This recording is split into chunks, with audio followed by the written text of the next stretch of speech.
317 ہجری کو بحرین کے حاکم ابو طاہر سلیمانی نے مکہ مکرمہ پر قبضہ کر لیا۔ خوف و ہراس کا یہ عالم تھا کہ اس سال حج بیت اللہ نہ ہو سکا، کوئی بھی شخص عرفات نہ جا سکا۔ انا للہ و انا الیہ راجعون۔ یہ اسلام میں پہلا ایسا موقع تھا کہ حج بیت اللہ نہ ہو سکا۔ اسی ابو طاہر نے حجر اسود کو بیت اللہ سے نکالا اور اپنے ساتھ بحرین لے گیا۔ پھر بنو عباس کے خلیفہ مقتدر نے ابو طاہر سے معاہدہ کر کے فیصلہ کیا اور 3000 دینار دیا اور حجر اسود خانہ کعبہ کو واپس کیا گیا۔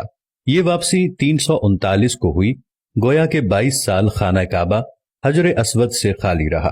جب فیصلہ ہوا کہ حجر اسود کو واپس کیا جائے گا تو اس سلسلے میں خلیفہ وقت نے ایک بڑے عالم محدث عبداللہ کو حجر اسود کی وصولی کے لیے ایک وفد کے ساتھ بحرین بھجوایا۔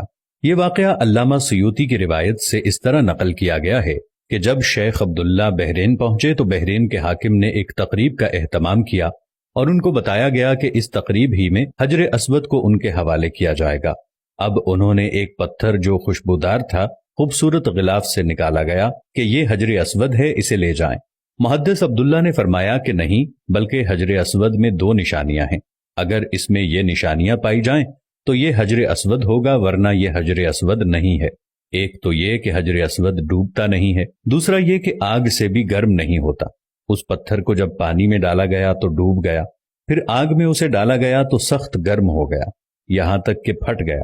محدث عبداللہ نے فرمایا یہ ہمارا حجر اسود نہیں۔ پھر دوسرا پتھر لایا گیا، اس کے ساتھ بھی یہی عمل ہوا اور وہ پانی میں ڈوب گیا اور آگ پر گرم ہو گیا۔ فرمایا کہ ہم اصل حجر اسود ہی لیں گے۔ پھر اصل حجر اسود لایا گیا اور آگ میں ڈالا گیا تو ٹھنڈا نکلا، پھر پانی میں ڈالا گیا تو پھول کی طرح پانی میں تیرنے لگا۔ تو محدث عبداللہ نے فرمایا یہی ہمارا حجر اسود ہے اور یہی خانہ کعبہ کی زینت ہے اور یہی جنت والا پتھر ہے۔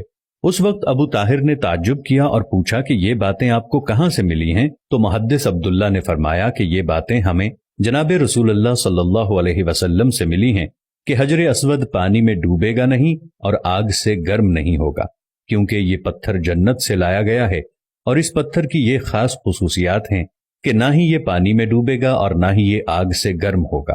ابو طاہر نے کہا کہ یہ دین روایات سے بڑا مضبوط ہے۔ جب حجر اسود مسلمانوں کو مل گیا تو اسے ایک کمزور اونٹنی کے اوپر لادا گیا، جس نے تیز رفتاری کے ساتھ اسے خانہ کعبہ پہنچایا۔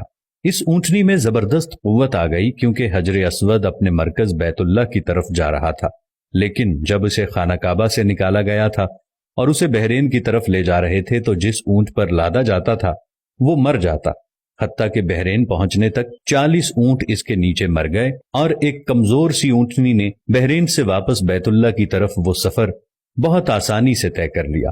کیا خوبصورت شان ہے میرے اللہ کی، کیا خوبصورت شان ہے میرے نبی کی، اور کیا خوبصورت شان ہے اس حجر اسود کی کہ جو جنت کا پتھر ہے۔ اللہ تعالی ہم سب کو، آپ دیکھنے والوں کو، تمام کو حجر اسود کی زیارت نصیب فرمائے، ہم سب کو خانہ کعبہ کی زیارت نصیب فرمائے، آمین ثم آمین۔